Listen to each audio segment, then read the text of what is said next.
भक्तों,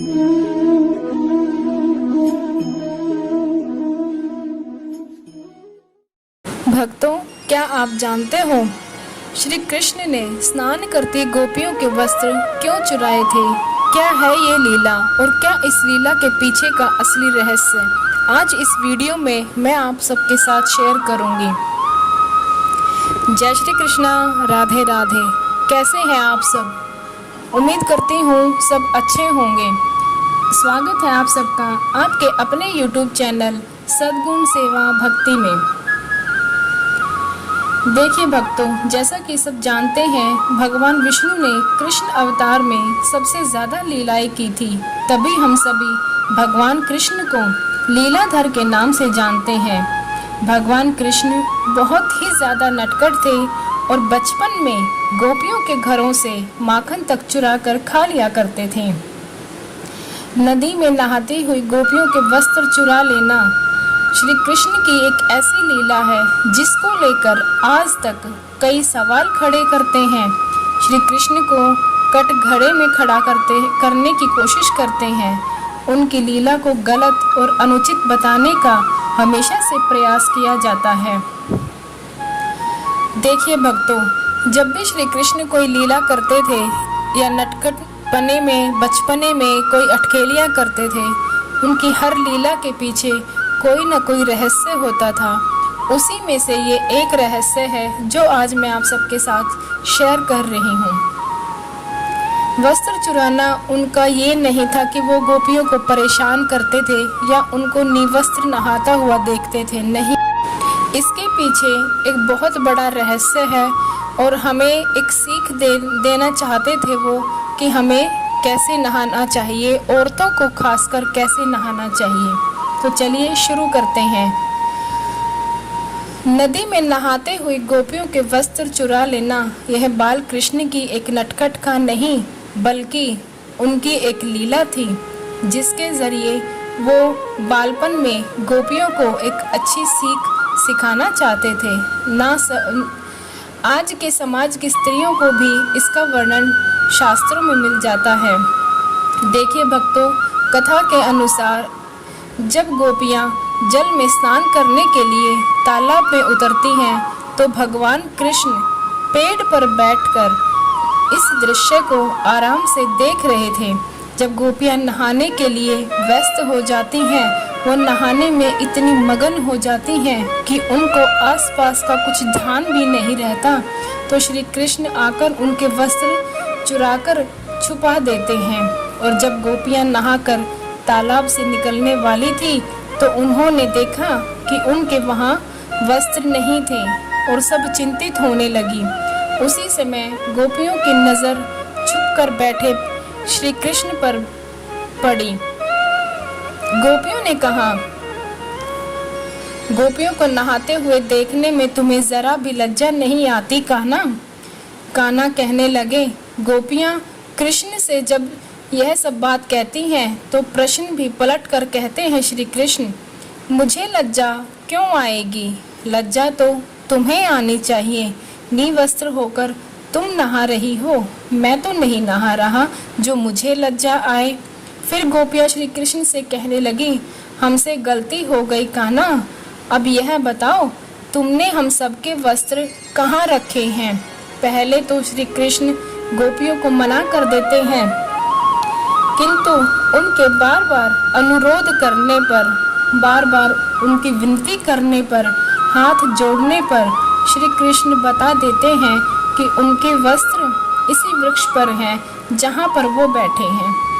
पानी से निकल कर आओ और उन्हें ले जाओ। वो गोपियों से कहते हैं, देखो वस्त्र तो यही है इसी वृक्ष पर जहाँ पर मैं बैठा हूँ, तुम जल से निकल कर बाहर आओ और अपने वस्त्र ले जाओ। तब गोपियाँ कहती हैं, कान्हा हम जल से बाहर नहीं आते और अब जल से बाहर तो क्या, हम तो जल के ऊपर भी नहीं आ सकते क्योंकि हम निवस्त्र हैं। हम सभी तो बिना कपड़े के बाहर कैसे आएं? तब श्री कृष्ण कहते हैं, जब तुम नदी में स्नान करने गई तब निवस्त्र थी, अब बाहर आने में क्यों शर्म आ रही है? क्योंकि वो जब उन्होंने स्नान करने के लिए अपने वस्त्र उतारे थे तब वो जल में गई थी। उन्होंने सोचा कि उन्हें कोई नहीं देख रहा, और सच्चाई तो ये है कि उस समय सब कुछ उन्हें देख रहा था। अब आगे सुनिए। तब गोपियाँ कहने लगी, जब नदी में स्नान करने आए तब उस समय कोई नहीं था। ये सुनकर श्री कृष्ण कहते हैं, तुमने ये कैसे सोच लिया कि यहाँ पर कोई नहीं था? क्योंकि मैं तो हर पल हर जगह हमेशा मौजूद रहता हूँ। और हाँ, उस समय मेरे अलावा आसमान में उड़ते पक्षी, अन्य पशुओं ने भी तुम्हें निवस्त्र देखा है। जल के प्राणियों ने भी तुम सबको निवस्त्र देखा, और जल के अधिष्ठाता देव स्वयं वरुण देव है, जो कि एक पुरुष है। उन्होंने भी तुम सबको निवस्त्र देखा है। साथ ही तुम्हारे पूर्वजों ने भी तुम्हें इस अवस्था में देखा है। क्योंकि पुराणों के अनुसार नहाते समय हम सभी के पूर्वज हमारे आसपास हैं और वस्त्र से गिरने वाले जल को ग्रहण करते हैं, जिनसे उनको तृप्ति मिलती है। निवस्त्र स्नान करने से पूर्वज नाराज हो जाते हैं और व्यक्ति को सुख प्राप्त नहीं होता है, उसके सुख नष्ट हो जाते हैं। इसलिए कभी भी निवस्त्र स्नान नहीं करना चाहिए। कृष्ण गोपियों को यह अद्भुत सीख देने के बाद उनके वस्त्र उनको लौटा देते हैं और कहते हैं, जब तक मनुष्य शरीर स्वरूप इस माया के बंधन से बंधा हुआ रहता है, तब तक वह मोक्ष को प्राप्त नहीं कर सकता। माया बंद रहने से मनुष्य को वैकुंठ में प्रवेश करना भी असंभव हो जाता है।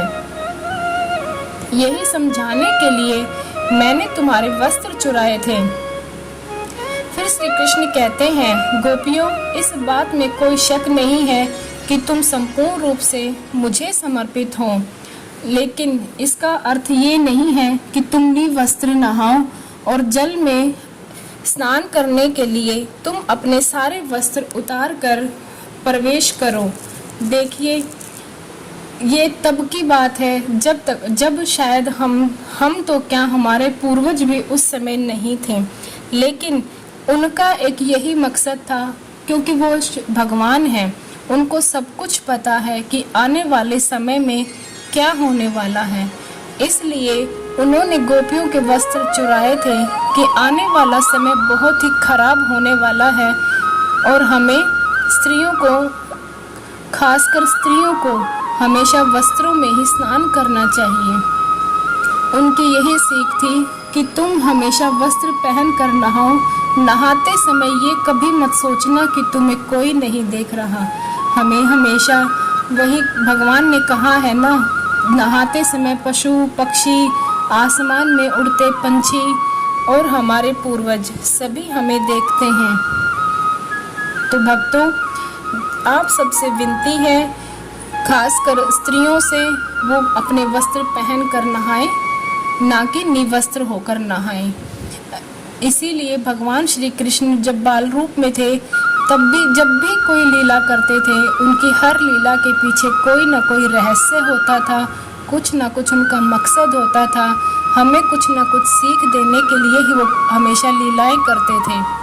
भले ही उस समय हम उसको ना समझ पाएं, लेकिन आज के समय में जितना हम पढ़ते हैं, जितना हम उनको जानते हैं, हर चीज़ हमें समझ में आती है।